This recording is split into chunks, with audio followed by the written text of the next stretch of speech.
안녕하세요. 저는 서울에 살고 있는 30대 중반 여자입니다. 저는 현재 시댁 식구들과 연을 끊고 지내고 있는데요.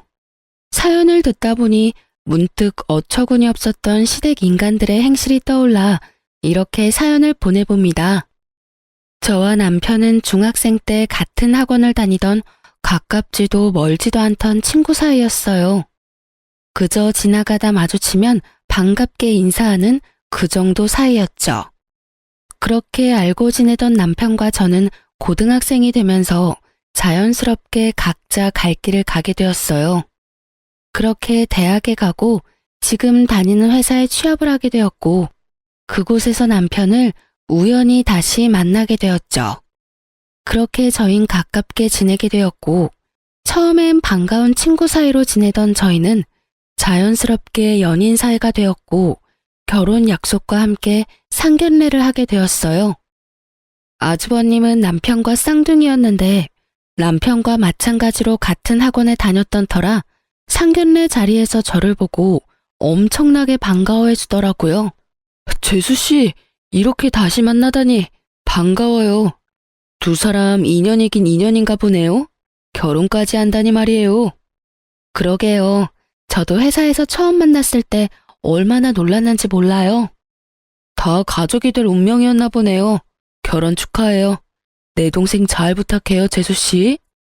이렇듯 저희는 알던 사이더라도 서로 간의 예의는 차리며 인사를 나누었고 상견례 자리도 화기애애한 분위기에서 잘 마무리되었어요. 양가의 축복을 받으며 저희는 결혼을 하게 되었고 신혼집은 친정에서 세를 주고 있던 아파트가 비게 되어 그 집에 전세로 살게 되었어요.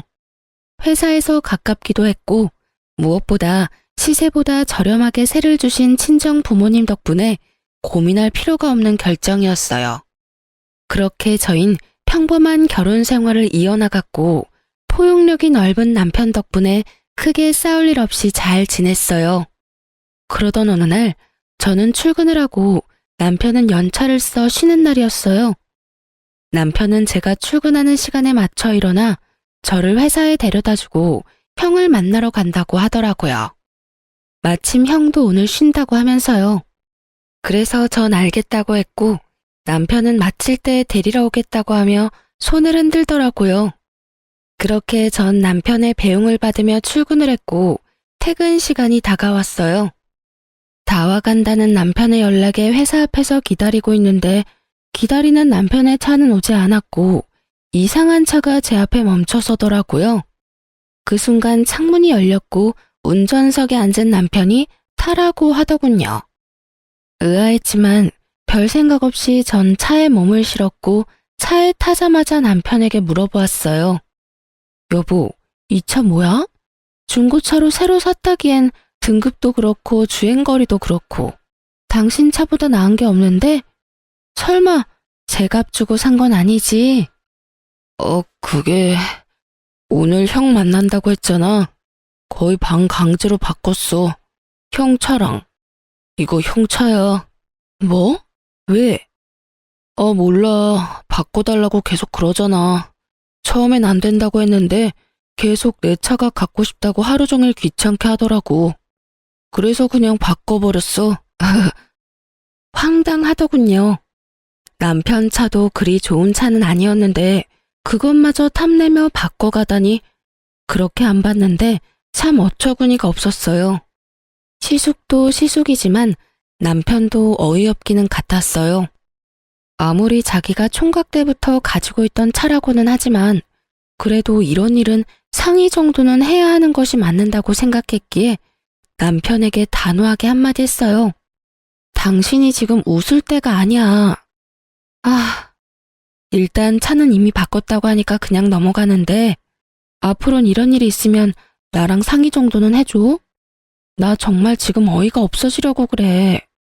아무리 동생 차가 탐난다고 해도 그걸 정말로 바꾸자는 형이나 바꾸자고 한다고 바꿔버리는 동생이나 나 황당해 진짜.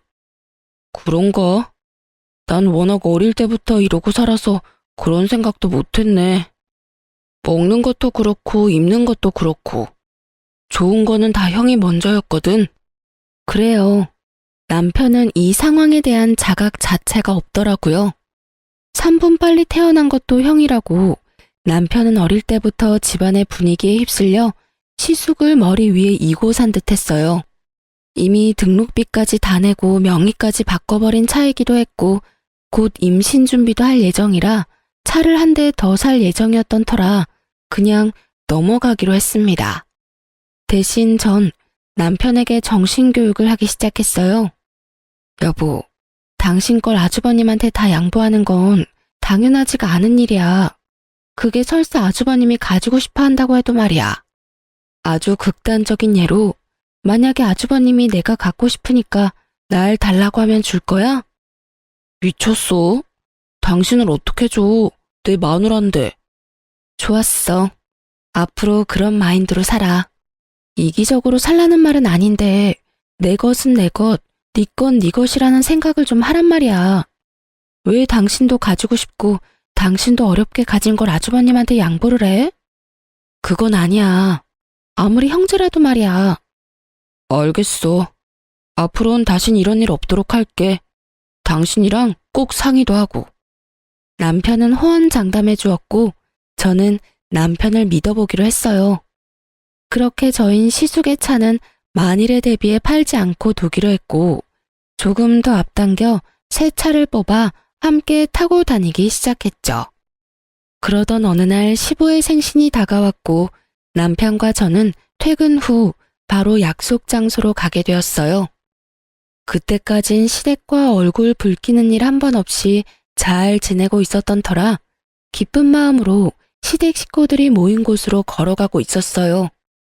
그런 저희를 아주버님도 발견했는지 손을 흔들더니 저희가 의자에 앉기도 전에 말을 걸어오더라고요. 야, 너 차 바꿨냐? 좋던데? 정확히는 차 이야기였지만요. 도대체 언제 본 것인지 이때부터 시작된 차 이야기는 끊기지 않더군요.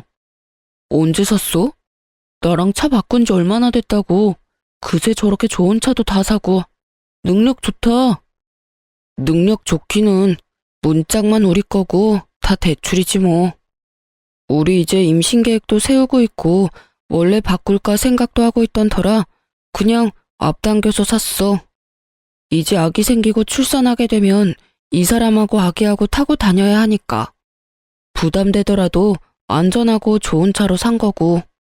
이렇게 말한 남편은 더는 차 이야기가 하고 싶지 않다는 듯 티가 나게 시부에게 말을 걸며 말을 돌려버렸지만 시숙은 그런 남편에게 끈질기게 차에 대해서 물어보더라고요. 어찌나 캐묻는 것인지 남들이 보면 남편에게 차를 사러 온 손님이라 착각까지 하겠더군요. 남편은 끊임없는 시숙의 물음에 대답하느라 밥은 먹는 둥 마는 둥 했고 전 그런 남편이 신경 쓰여 가만 있을 수가 없더라고요. 사실 시숙의 차 이야기가 거슬리기도 했고요. 아주버님, 차 이야기는 이제 그만하시고 식사하세요. 음식 다 식겠어요.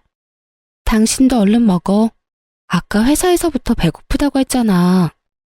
제 말에 시숙은 합주기가 되었고 시모는 사랑하는 장난말을 막은 저의 태도가 마음에 들지 않는지 연신 헛기침하더라고요. 그것도 저를 노려보다시피 하면서요. 시댁 식구들의 분위기를 보아하니 그간 남편이 어떻게 지냈는지 대충 알겠더라고요. 미쳐 날뛰는 시숙과 그런 시숙이라면 뭐든 다 잘한다 했을 시부 시모, 그리고 그 사이에서 뭐든 다 양보하며 살아온 남편까지. 전 시모가 노려보든 말든 남편을 챙겨주며 남편의 길을 살려주었고 저를 노려보던 시모도 이내 저에게서 시선을 거두고 시부와 시숙을 챙겨주더군요. 분위기가 티나게 확 가라앉았던 터라 이쯤하면 더는 차 이야기는 꺼내지 않겠지 했는데 시숙은 식사 자리가 끝나고 주차장을 가는 내내 저희에게부터 차 이야기를 하더라고요. 저의 표정은 점점 굳어져만 갔고 남편은 해탈을 했는지 표정에서 그 어떠한 감정도 보이지 않더군요. 이윽고 우리 차 앞에 섰을 때 시숙의 입에선 어이없는 말들이 흘러나오더군요. 야, 차 키 좀 줘봐. 차 키는 왜? 승차감 어떤지 보게. 조심해서 탈 테니까 얼른 차키 줘봐. 전 제 두기를 의심했어요. 차키를 맡겨둔 것도 아니고 어쩜 저렇게도 당당하게 차키를 달라고 하는 것인지 도무지 이해가 되지 않더라고요. 시숙도 시숙이었지만 더 어이없는 건 시부시모였어요. 시숙이 차키를 달라고 하니 말리기는커녕 고개까지 끄덕이며 남편에게 차키를 내놓으라고 하는데 헛웃음이 나려고 하더군요. 전 혹시나 남편이 바보같이 차키라도 주면 어떻게 해야 하나 싶어 남편을 보았고 남편은 여전히 감정이라고는 없는 표정으로 말했습니다. 보험 때문에 안 돼. 이 차는 이 사람하고 나하고만 운전할 수 있다고. 그러면 먼저 가볼게. 나 피곤해서 얼른 가서 쉬어야겠어. 이렇게 말한 남편은 저를 후다닥 조수석에 태우더니 누가 막을 새도 없이 운전을 해서 그 자리를 빠져나와 버렸습니다. 그렇게 집으로 돌아온 남편은 밝게 웃으며 이렇게 말하더군요. 여보. 당신 말대로 했더니 속이 다 후련한 거 있지? 나 사실은 이때까지 살면서 좀 억울한 적도 있었는데 양보해야 한다고 워낙 그러니까 그게 맞는 줄 알았거든? 그런데 아니었나 봐. 속이 막 후련한 거 보니까. 사람 고쳐 쓰는 거 아니라고 했는데 이날 남편의 모습은 개선의 의지가 보였고 충분히 고쳐 쓸 수 있을 것 같더라고요. 그 믿음에 확신을 주게 된 계기는 생각보다 빨리 찾아오더군요. 시부 생신 이후 저의 태도에 큰 불만을 가지게 된 시모는 저에게 틈만 나면 연락하며 괴롭히기 시작하더라고요. 예, 어머님, 무슨 일이세요? 넌 무슨 말을 그렇게 하니? 꼭 무슨 일이 있어야지만 전화를 하니? 아니요, 그게 아니라 혹시나 무슨 일이 있나 싶어서요. 아무 일도 없다. 네가 생전 나한테 먼저 전화하는 일이 없으니 나라도 먼저 해야 하지 않겠니? 이렇게라도 하지 않으면 며느리 목소리도 있겠어. 어제도 그제도 저에게 전화해 30분이 넘는 시간 동안 잔소리를 한 것은 기억도 나지 않는 것인지 이런 식으로 말도 안 되는 트집을 잡아대기 시작하는데 미칠 지경이더라고요. 이 고난은 또 어떻게 헤쳐나가야 하나 고민이 깊어지던 어느 날 남편과 회사에서 이야기를 나누고 있는데 또 시모에게서 전화가 왔고 저의 표정은 점점 굳어져만 갔어요. 그 순간 남편은 묻지도 따지지도 않고 제 휴대전화를 가지고 가더니 전화를 대신 받더군요. 엄마, 집사람 회의 들어갔어. 무슨 일 있어? 아, 그냥 했다고? 난 또 회사 있을 시간인 거 엄마도 뻔히 알 건데 전화 오길래 무슨 급한 일 있는가 싶어서 대신 받았더니 엄마, 앞으로는 급한 일이나 할 말 있으면 나한테 전화해. 집사람 요즘 회사에서 중요한 일 맡게 돼서 바빠. 알겠지? 그럼 끊어, 엄마. 이러고 전화를 끊어버리는데 통쾌한 건 둘째치고 얼마나 든든했나 몰라요. 이렇게까지 제 편이 되어줄 거라곤 생각도 못했는데 시댁 복은 없었어도 남편 복은 있다는 생각이 들며 참 고맙더라고요. 그렇게 시모에게선 더는 연락이 오지 않았고 평범한 하루하루를 보내고 있었어요. 그러던 어느 날 시숙의 결혼 소식이 들려오며 상견례 날짜가 정해졌다며 집으로 오라고 하더군요.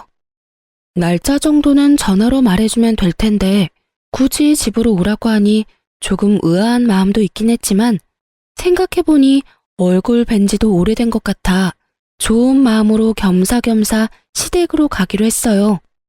남편과 저는 함께 퇴근하고 시댁으로 향했고 시댁에 도착하니 왜인지 모르게 분위기가 무겁더라고요.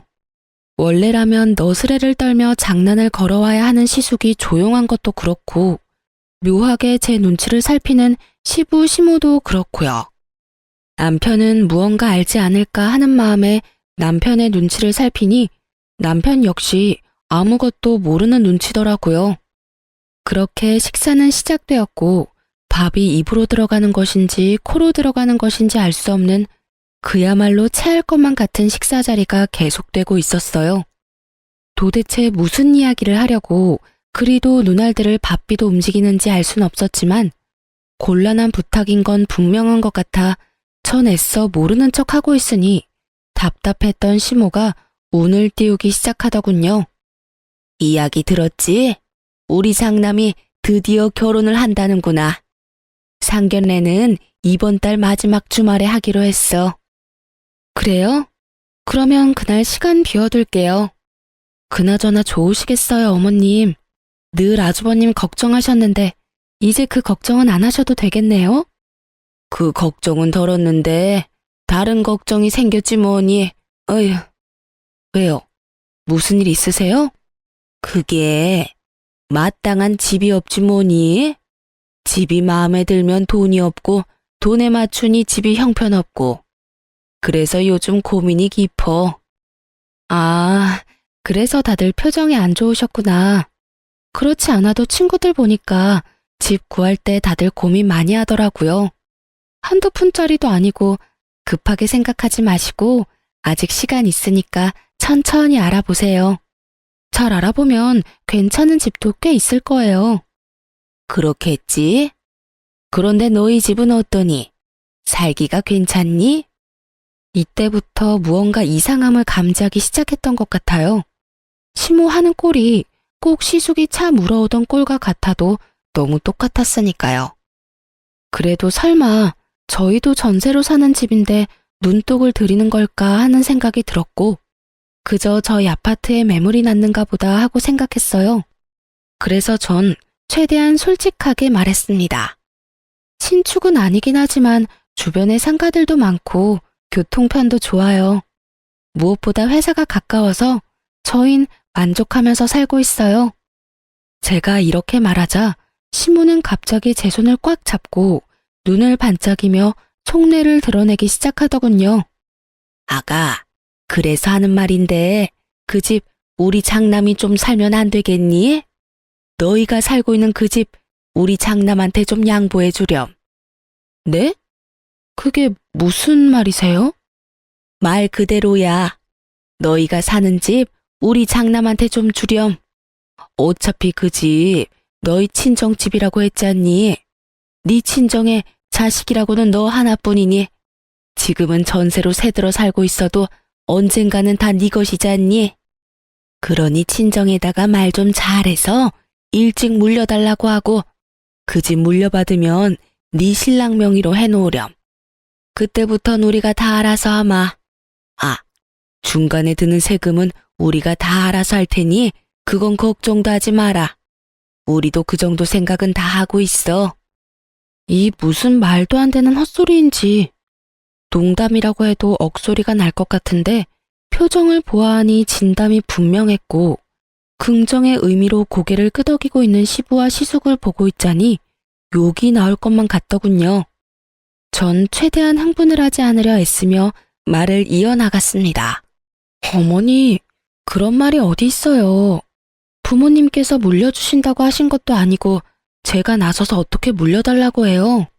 그리고 혹시나 물려주신다고 한들 그 집을 아주버님께 내주고 나면 저흰 어디 가서 살라고요? 그거야 너희 친정에 집 한 채 더 있지 않니? 거기 사는 사람 내보내고 너희가 거기 들어가서 살면 되지 않니?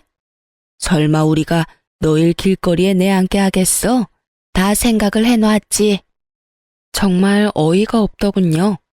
어쩌면 이렇게 당당하게 친정 부모님의 집으로 이딴 말도 안 되는 계획을 세웠던 것인지, 아니 애초에 친정에 노는 집이 한 채 더 있는지 어떻게 알고 있는 것인지 의문만이 가득했고 시모의 물음에 답도 하지 않고 생각해보니 상견례 날이 떠오르더라고요. 저희가 상견례를 할 당시 아빠가 한 채는 지금 세주고 있고 한 채는 곧 비니 저희 보고 들어가서 살라고 했던 말씀을 하셨고 시댁 식구들은 그 말을 이때껏 기억하고 있다가 이런 계획을 세운 듯 했어요. 짧은 찰나였지만 곱씹으면 곱씹을수록 어이없고 화가 치솟더군요.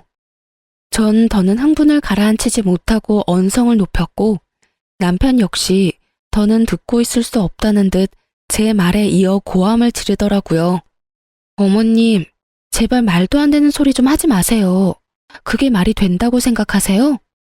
그래 엄마, 제발 좀 그만해. 양심이 없어? 아니면 생각이 없는 거야? 다들 정말 왜 이렇게 염치들이 없어? 뭐? 집을 내놓으라고? 우리한테 집 맡겨놨어? 심지어 그 집, 처가집이야. 우리 돈으로 장만한 집을 내놓으라고 해도 제정신이 아니라고 할 마당에 뭐? 처가에서 집을 받아와서 내놓으라고? 그게 제정신 박힌 사람들이 할 일이야? 그야말로 남편은 울분을 토해내기 시작했고, 그런 남편을 보던 시부가 자리에서 벌떡 일어나더니 남편의 뺨을 때리더라고요. 어디서 큰 소리인 거야? 네 눈에는 부모는 보이지도 않는 거냐? 내가 널 이따위로 가르치든? 그럼 이 말도 안 되는 소리를 그냥 듣고만 있어야 했나요? 뭐가 그렇게 말도 안 된다는 말이냐? 우리도 다 생각해보고 내린 결론이야. 어차피 노는 집이고 어차피 너희가 물려받을 집인데 좀 일찍 물려받아서 네 형 결혼 선물로 집 한 채 주는 게 뭐 큰일이라고 이리도 큰 소리인 거야? 뭐가 그렇게 큰일이라고 하셨어요? 이게 큰일이 아니라고요? 그래. 너희가 눈 딱 감고 집만 받아오면 간단하게 해결될 일 아니냐? 저것도 말이라고 하는 것인지 참 대단한 인간들이라는 생각만 들더군요. 남편 역시 더는 말이 통하지 않는다고 생각했는지 제 손을 잡고 일어나며 단호하게 한마디 했어요. 전혀 간단하지 않고요. 저흰 절대 처가에서 집 받아올 생각도 없고 혹시나 집을 받게 되더라도 줄 생각은 전혀 없으니 선물 캐지 말고 그 시간에 능력에 맞는 집이나 더 알아보세요. 아시겠어요? 이렇게 말한 남편은 대답은 들을 필요도 없고 더는 말 섞을 필요도 없다는 듯 저를 끌고 시댁에서 나와버렸습니다. 그날 이후 시댁에선 연락이 없었지만 시숙에게선 적잖게 연락이 왔고 남편은 절대 안 된다는 말만 반복하며 전화를 끊어버리더군요. 그렇게 상견례 날이 되었고 저희는 고민하던 끝에 상견례에 참석하기로 했어요. 저희는 저희의 뜻을 분명히 밝혔고 아무리 상황이 이 지경이라도 형제가 있는 것을 뻔히 알 텐데 참석하지 않으려고 하니 마음이 불편해 많이 고민하고 내린 결정이었죠. 걱정이 많았던 상견례 자리는 저희 때와 마찬가지로 비교적 좋은 분위기로 이어지고 있었고 이런저런 이야기가 오가다 시숙의 예비 장모님께서 집 이야기를 꺼내더군요. 그건 그야말로 파국의 시작과도 같았죠. 혹시 집은 어떻게 하시기로 하셨나요? 저흰 사돈댁 의견에 맞추겠습니다. 집을 해주신다고 하신다면 저희도 거기에 맞게 다 해서 시집 보낼 것이고 애들끼리 알아서 하게 하신다면 그것도 상관없습니다. 혹시 따로 계획하고 계신 것이 있으면 말씀해 주시겠어요? 들어보니 반반 결혼도 전혀 상관이 없다는 말이었고 여러 가지 생각이 스치더군요. 굳이 시숙이 집을 마련해야만 하는 상황도 아니었는데 그 무리한 요구를 했던 시댁 식구들이 어이없기도 하면서 또 한편으로는 반반 결혼도 환영해 주신다고 하니 다행스럽기도 하더라고요. 이젠 그 말도 안 되는 요구를 하는 일은 없겠다 싶어서요. 하지만 그런 제 기대와는 달리 시모의 입에선 예상치 못한 경악스러운 말이 흘러나오고 있더군요. 아유, 애들끼리 알아서 한다니요. 요즘 아무리 세상이 변했다고 해도 집은 남자가 해가야죠. 마침 괜찮은 아파트가 있어서 사려고 하고 있어요. 아, 그러세요? 그러면 거기에 맞춰서 혼수 준비하도록 할게요. 대략 몇 평쯤 되나요? 32평이에요. 층은 20층인데 전망도 좋고 주변 상가도 많이 들어와 있어서 생활하는데 불편함이 없을 거예요. 아, 신축은 아닌데 관리가 잘 돼서 아주 괜찮다고 하더라고요. 거기에다가 교통편도 아주 좋고요. 그래요? 무엇보다 교통편 좋다는 게 참 좋네요. 그렇죠? 마음에 드신다니 다행이네요. 조만간 살던 사람들이 나갈 예정이니까 정리되는 대로 같이 보러 가시죠. 그래도 집은 한번 보셔야 하지 않겠어요? 빠른 시일 내에 연락 한번 드릴게요.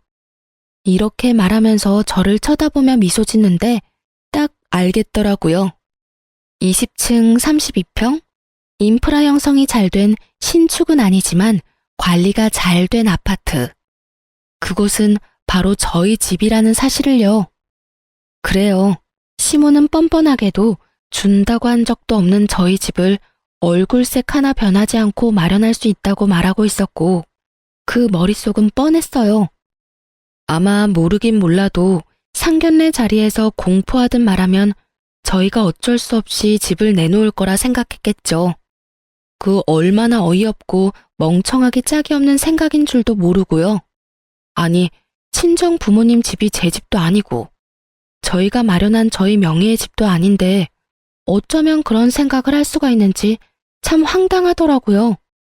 심보도 참 날강도 심보보다 더하면 더했지 모자라진 않아 보이더군요. 시댁에서와 마찬가지로 시부 시숙의 표정은 평온하기 그지없음으로써 이 말도 안 되는 생각과 같다는 뜻을 표하고 있었고, 저와 남편의 표정은 점점 굳어져 가고 있었어요. 전 상견례 자리고 나발이고 더는 참을 수가 없었고 시모에게 마지막으로 확인하기로 했어요. 어머님, 혹시 지금 마련할 수 있다는 아파트가 저희가 살고 있는 집인가요? 나가야 하는 세입자는 저희고요. 맞나요? 그래, 그때 다 이야기되지 않았니? 우린 충분히 다 설명했다고 생각하는데 할 말 있거든 집에 가서 이야기하자꾸나. 오늘이 어떤 날인지 모르니? 일단 상견례 자리부터 마무리하고 그때 이야기해. 알겠니? 당황하는 기색 하나 없이 뻔뻔하기 그지없는 얼굴로 딱 이렇게 말하는데 정말 헛웃음이 나며 눈앞이 캄캄해질 만큼 감당할 수 없는 화가 오르는 느낌을 받았어요. 떠오르는 많은 말들이 뇌를 거치지 않고 입으로 나오려는 순간 지나치게 차분한 남편의 목소리가 들려오더라고요. 말씀 중에 죄송한데 제가 중요하게 꼭 드리고 싶은 말이 있네요, 사돈 어르신. 지금 저희 쪽에서 말하고 있는 그 아파트는 아마 마련하지 못할 겁니다. 그 집은 저희가 살고 있는 집인데 저희가 내어줄 생각이 전혀 없거든요. 아니, 내어드릴 수가 없다는 말이 더 맞겠네요. 그 아파트 저희 처가에서 저희가 좀 더 편안하게 결혼 생활하라고 저희에게 세주신 집입니다. 그런 집을 저희 부모님께서 며칠 전부터 계속 내놓으라고 생떼 아닌 생떼를 부리시네요. 남편의 말에 사돈댁에게선 아무 말 없이 표정이 굳어버렸고 그런 상황을 살피던 시모는 노발대발하며 남편을 핀잔하고 나서더군요. 아닙니다, 사돈. 다 오해예요. 넌 왜 그런 말을 하는 거야? 그리고 생떼? 그게 부모한테 할 말이야? 그럼 이걸 보고 생떼라고 그러지 달리 뭐라고 할 수 있겠어? 분명 안 된다고 했지. 처가에 집을 맡겨놓은 것도 아니고 형이 장가가는데 왜 우리가 처가댁에서 집을 받아와야 해? 그것도 주신다고 한 적도 없는 집을 말이야. 그런 걸 보고 날강도 심보라고 하는 거야, 엄마. 어때요, 사돈 어르신들? 제 말이 틀렸습니까? 저희 부모님께서 처가에 가서 집을 받아오라고 하더군요. 그것도 두 채나요. 한 채는 지금 저희가 사는 집인데 그 집엔 형이 들어가서 산다고 하고 한 채는 저희 보고 들어가서 살라고 하는데 이게 말이 되는 상황이라고 생각하십니까? 너 정말 그만하지 못해? 이 자리가 무슨 자리인지 잊었어? 네 형 결혼 망치려고 작정했니 너? 결혼 망치려고 작정한 사람은 내가 아니라 식구들이지. 어떻게 하나같이 그런 생각들을 해? 누구 하나 말리는 사람이 없냐고. 그때도 분명하게 말했는데 못 알아들을 것 같으니까 다시 한번 말해줄게. 우린 절대로 처가에 집 달라고 할 생각도 우리가 사는 집 내줄 생각도 없으니까 쓸데없는 꿈 꾸지 마. 알겠어? 내 부모, 내 형이지만 난 정말 이해가 안 된다. 어쩌면 이리도 뻔뻔하게 이런 생각, 이런 말을 할 수가 있는지 말이야. 개판 5분 전. 딱 이 말에 어울리는 분위기가 되고 눈알이 튀어나오게 남편을 노려보며 씩씩거리는 시부 시모와 자신의 예비처가 식구들의 눈치를 살피는 시숙. 그리고 여전히 평온하기 그지없는 남편 사이에 무거운 정막만이 흐르던 그때 시숙이 입을 열더군요. 왜 이렇게 변했어? 너 원래는 이렇지 않았잖아. 다 잊었냐? 네가 가진 건 다 내 거라는 걸. 너 역시 그걸 당연하게 생각하고 이때껏 나한테 다 양보하며 그렇게 살았잖아, 너. 그런데 왜 이제 와서 이러는 거야? 그깟 집 좀 주면 되는 건데. 어차피 네 집도 아니고 처가에 그냥 받아오면 되는 건데 그것도 못 해줘? 자동차는 군말 없이 넘겨놓고 왜 집은 안 되냐고. 이 무슨 제 무덤 스스로 파는 짓거리인지. 시숙은 친절하게도 자신이 얼마나 파렴치하고 상식 이하의 인간인지 스스로 증명하고 있었고, 형님이 될 뻔했던 여자의 표정은 실시간으로 썩어가고 있더라고요. 여자의 표정은 보이지도 않는 것인지 시숙의 말도 안 되는 생떼는 계속되고 있었고, 그런 시숙의 말을 듣고만 있던 남편은 긴 한숨을 쉬더니 말하더군요. 그래. 나 이때까진 그렇게 살았어. 그게 맞는다고 생각했으니까. 그래, 그게 맞는 거야. 그러니까 이때까지 살던 대로 살아, 그냥. 알겠어? 아니, 이제 그게 틀린 거라는 걸 알았어. 그러니까 이제 그렇게 살진 않을 거야. 차 이야기했지? 그깟 차 정도야 형이니까 충분히 바꿀 수 있다고 생각했어. 사실 가격 차이도 크게 나지 않았고 내 돈으로 산 내 차이기도 했으니까. 가족끼리 그 정도는 충분히 해줄 수 있다고 생각했다고. 하지만 집은 엄연히 달라. 그 집은 내 집도 아니고 내 돈은 10원짜리 하나 들어가지 않았으니까. 정 그 집이 탐나면 형이 사. 살 돈이 없으면 전셋값이라도 내고 살아. 그 정도는 내가 장인어른한테 잘 이야기해 볼 테니까 말이야. 단 우리가 사는 가격대는 꿈도 꾸지 말고 시세대로 내고 들어와서 살아. 알겠어? 남편은 오목조목 흥분 하나 하지 않고 말하더라고요. 그 모습을 지켜보고 있는데 든든하기도 하고 통쾌하기도 해서 10년 묵은 채증이 쑥 내려가는 기분마저 들더군요. 이런 제 심정과는 달리 아무 말 하지 않고 있던 시부가 머리 끝까지 화가 났는지 막말을 쏟아내기 시작했어요. 너 이 새끼야, 지금 뭐 하는 짓이야? 네가 제정신인 거야? 이 자리가 어떤 자리인데 여기서 그딴 말을 짓거리는 게야? 그냥 알겠다고 하고 좋게 넘어가도 될 문제를 굳이 이렇게까지 만들어야 속이 시원해? 그때 이 아비한테 한 대 맞고도 정신을 못 차렸구나. 이 쓰레기 같은 놈, 부모 형제한테 이딴 식으로 굴고 네가 잘 될 것 같아?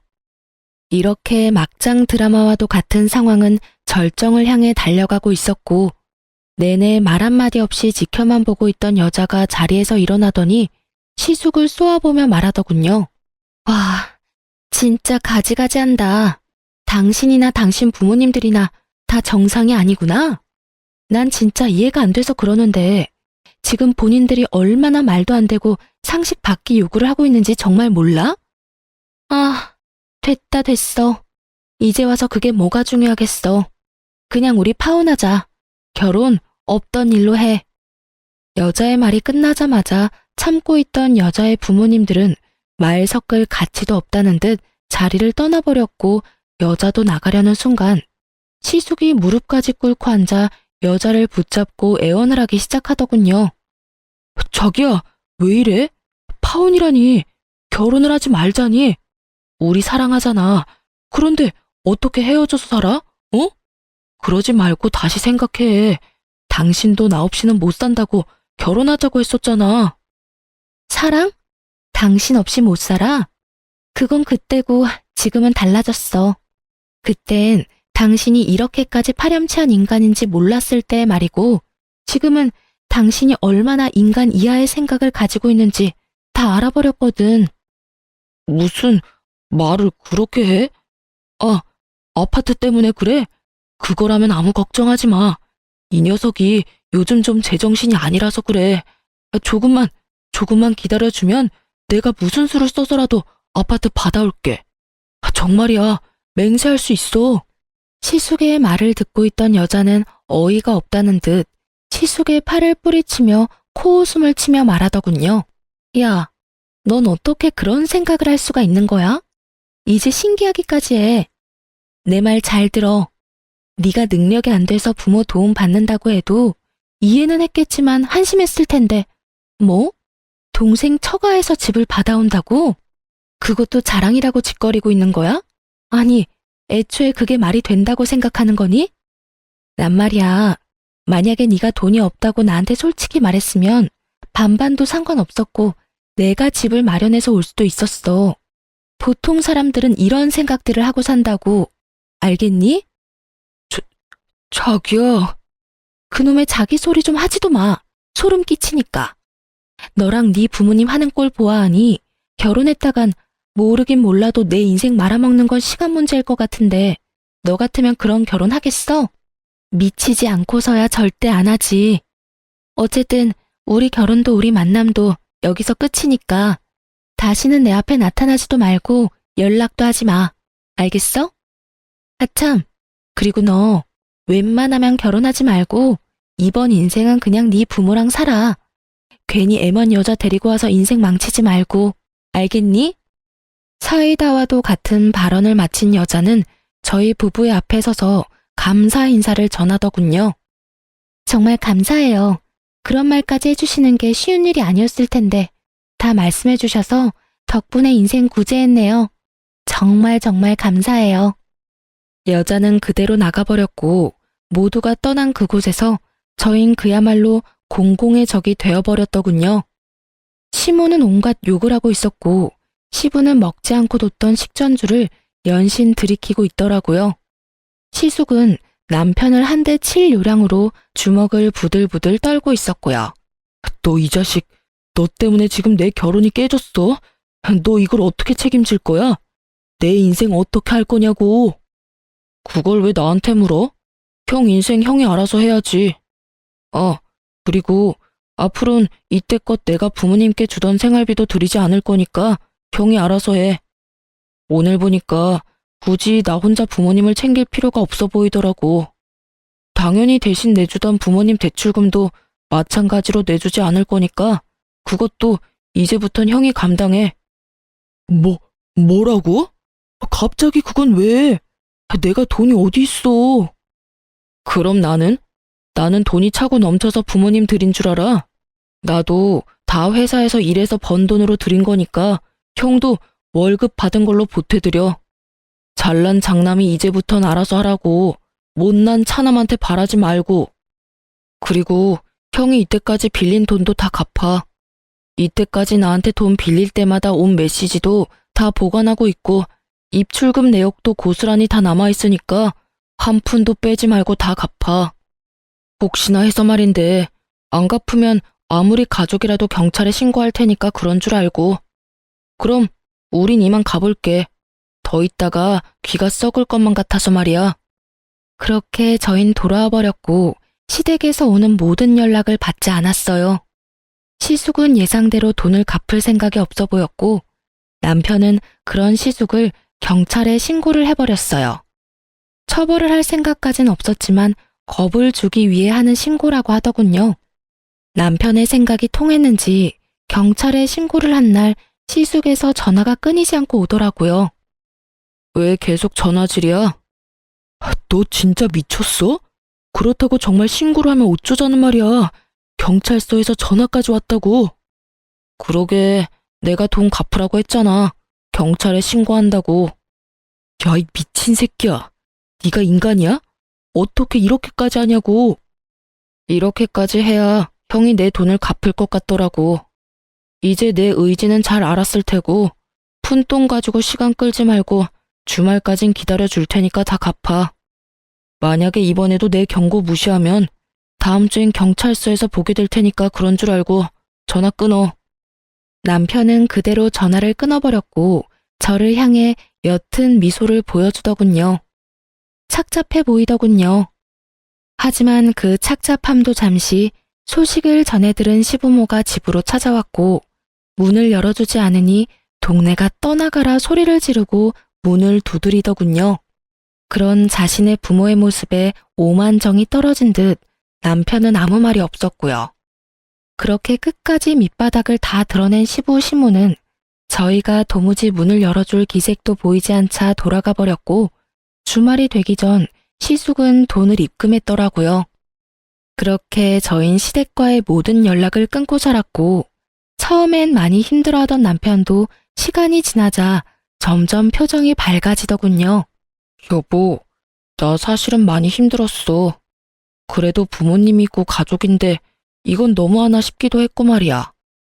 그런데 지금 생각해보니까 왜 진작 그러지 않았나 싶을 정도로 홀가분하고 행복해. 내가 진작 이런 결단을 내렸어야 했는데. 그랬다면 당신이 그런 일을 겪지 않아도 됐을 텐데. 미안해. 당신이 미안할 게 뭐 있어. 난 당신이 그런 결정을 내려준 것만 해도 고맙고 미안하고 그래. 그나저나 당신 집에선 더는 연락 없어? 응, 요즘엔 조용하네. 그거 참 다행이라고 하려는 순간 양반은 못 되는지 시모에게서 전화가 오더군요. 한동안 뜸했던 시모에게서 온 연락이라 남편은 잠시 고민을 하다 전화를 받았고 시댁은 그야말로 파탄이 나 있더군요. 무슨 일이야? 이제 다신 연락하는 일 없는 줄 알았는데. 아들, 엄마 아빠 좀 살려줘. 우리가 다 잘못했어. 왜 나한테 그런 말을 해? 그 잘난 장남은 어떻게 하시고? 그게 그놈 집 나갔어. 글쎄 네가 보태주던 돈을 다 자기가 내야 한다고 생각하니까 그게 아까웠는지 갑자기 독립을 한다고 하면서 짐을 싸서 나가버렸지 뭐야. 그리고 연락조차 안 된다. 그래서? 그래서라니? 너도 알다시피 우리한테 돈이 어디 있어? 이 집 마련하느라 그나마 있던 돈도 다 쓰고 집 대출금만 남은 거 너도 알잖니? 이제 와서 일을 할 수도 없는 노릇이고. 그래서 하는 말인데 예전처럼 돈 좀 도와주면 안 되겠니? 앞으론 다른 건 바라지도 않으마. 그저 네 부모 생활만 할 수 있게 좀 도와주렴. 엄마, 잘 들어. 앞으로 나 우리 식구들이랑 연 끊고 살 거야. 자식으로서의 도리는 충분히 했다고 생각하고 있지만 상황이 이러니 형한테 돌려받은 돈 엄마 줄 테니까 급한 불부터 꺼. 그게 내가 엄마한테 마지막으로 해주는 도리니까 그런 줄 알고. 앞으로 연락도 하지 말고 찾아오지도 마. 너 정말 대단한 놈이구나. 어떻게 부모한테 이렇게까지 해? 내가 널 어떻게 키웠는데 이 나쁜 놈아. 이게 다 그년 때문이지? 네 마누라가 다 시켰지? 넌 그년이랑 결혼하기 전까진 이러지 않았어. 않았다고. 넌 부모보다 여자가 더 중요하니? 그딴 년이랑 당장 이혼해라. 당장 이혼하란 말이야. 시모의 절규 섞인 고함이 들려오고 남편은 아무런 대꾸도 하지 않고 전화를 끊어버리고선 시댁 식구들의 번호를 다 차단해버리더군요. 저 역시 다 차단해버렸고요. 그렇게 저흰 시댁과의 연을 끊어버렸고 시댁 소식은 평소 남편을 많이 아껴주시던 작은 어머님을 통해 듣게 되었어요. 잘 지내니? 네, 작은 엄마, 잘 지내시죠? 그런데 무슨 일로 전화를 다 주셨어요? 이야기 다 들었어. 가족들이랑 연 끊었다며? 네, 어쩌다 보니 그렇게 됐어요. 그래. 너처럼 바보같이 순하던 애가 그렇게까지 한 데에는 다 이유가 있겠지. 다들 잘 지내시죠? 잘 지낸다고? 잘 지내기보단 드디어 정신 차리고 살고 있지. 너하고 연락도 끊기고 돈 나올 구멍이 없으니까 글쎄 네 부모들이 네 형 회사에 찾아갔다고 하더구나. 회사 앞에서 자리 퍼질고 앉아서 울고불고 하니까 사람들 몰려서 구경하고 난리였나 봐. 그 사람 많은 회사 앞에서 네 형이랑 네 부모랑 큰 실랑이가 일어나고 네 형이 결국 네 부모님들을 내팽개치다시피 하고 도망쳤다고 하더구나.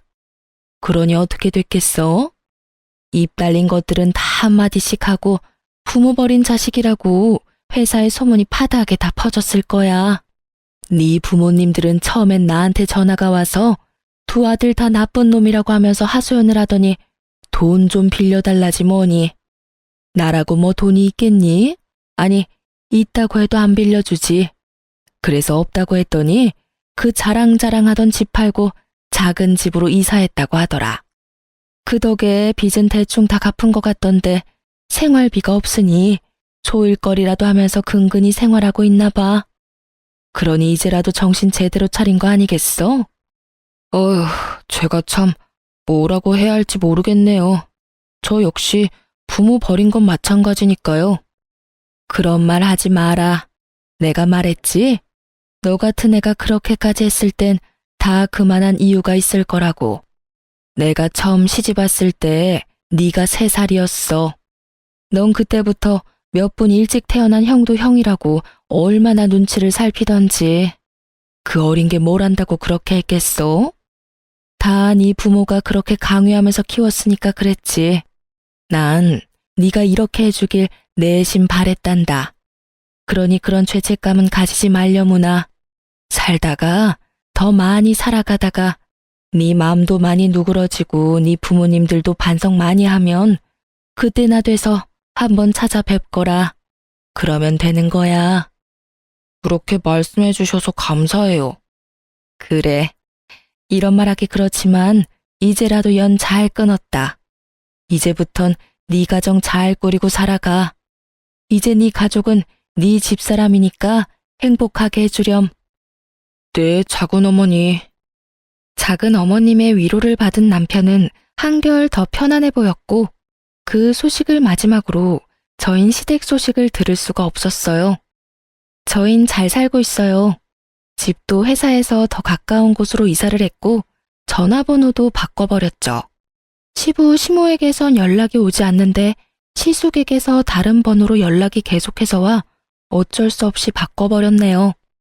다행스럽게 시숙은 회사로는 찾아오지 않았고 시부모는 남편에게 워낙 관심이 없었던 터라 남편의 회사를 모를 거라고 하더군요. 그래서 회사는 계속 잘 다니고 있어요. 아, 그리고 저 임신을 했어요. 지금은 5개월째이고 아기도 저도 아주 건강하답니다. 출산이 다가올수록 어쩔 수 없이 시부모님 생각이 나더라고요. 그래서 남편에게 혹시나 연락을 하고 싶다면 그렇게 해도 된다고 했더니 남편은 이렇게 말하더군요.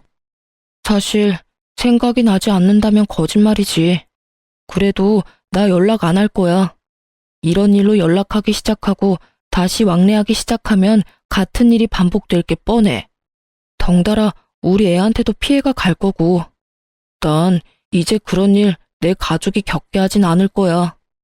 남편의 뜻은 확고해 보였고 저도 그 이후론 말을 꺼내지 않았네요. 그러면서 하는 말이 그래도 돌아가시기 전엔 연락을 드려 찾아뵐 것이라고 했고 그땐 저도 함께하겠다고 했어요. 저흰 이렇게 살고 있어요. 요즘 남편과 저의 유일한 낙은 검진 때마다 무럭무럭 자라고 있는 아기를 보는 것이네요. 원래도 다투는 일이 거의 없었는데 임신을 한 후엔 더 다툴 일도 없고 아주 잘 지내고 있어요. 이렇게 저의 시댁과 인연을 끊게 된 이야기는 끝이 났습니다. 긴 사연 함께 해주셔서 감사해요. 그럼 전 이만 물러가 볼게요. 좋은 하루 되세요.